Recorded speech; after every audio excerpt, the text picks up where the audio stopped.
मग मी तेच बोलतो, त्यांना डॉक्टर बाबासाहेब आंबेडकर यांचा कायदा मान्य नाही म्हणून त्यांनी शर्यत कायदा काढलेला आहे आणि हे फक्त महात्मा गांधी यांच्या 88 पोटी तेव्हा जो झालेला आहे कायदा, तोच कायदा आता लागू आहे. पण युगपुरुष केंद्रामध्ये जे पंतप्रधान आदरणीय आहेत नरेंद्रजी दामोदर मोदी, ते आता वक्फ बोर्डचा कायदा पार्लमेंटमध्ये आणलेला आहे. काही दिवसातच हा कायदा रद्द झालेला तुम्हाला दिसेल.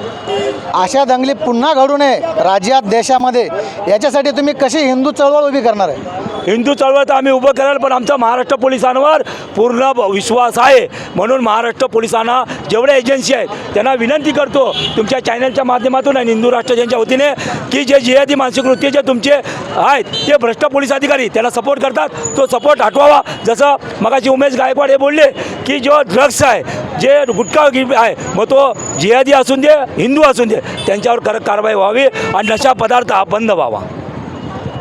आणि आपल्या देश सुरक्षेसाठी सैन्य तिकडे उभे केले आणि जो महाराष्ट्रामध्ये किंवा देशाच्या आतमध्येच जी दंगल, जी दहशत आहे, ते तुम्हाला आता पण बोललो की महाराष्ट्र पोलिसांवर आमचा विश्वास आहे. केंद्र सरकार आपला महाराष्ट्र राज्य सरकारने पोलिसांना पूर्ण सूट द्यावी. की त्यावेळी माझं तर वैयक्तिक मत आहे की पोलिसांवर जेव्हा हल्ला झाला तेव्हा सर्व्हिस रिव्हॉल्वर पोलिसांनी फायरिंग का नाही केलं, हा माझा प्रश्नचिन्ह पोलिसांसमोर आहे. मग तेच तर बोलतोय, पोलिसांनी त्यांचे लाड बाळगू नये. आमच्यावर केसेस आहे, गुन्हे दाखल आहेत, खोटे गुन्हे दाखल आहेत आमच्यावर. आणि ते जेव्हा जिहादी मानसिक वृत्तीचा जेव्हा पोलीस स्टेशनला येतो, आपले फक्त 10-15 असतात, पण ते 100-150 पोलिसांवर प्रेशर आणतात, चिरीमिरी देतात. हे पोलिसांनी बंद करावं, माझा थेट आरोप आहे.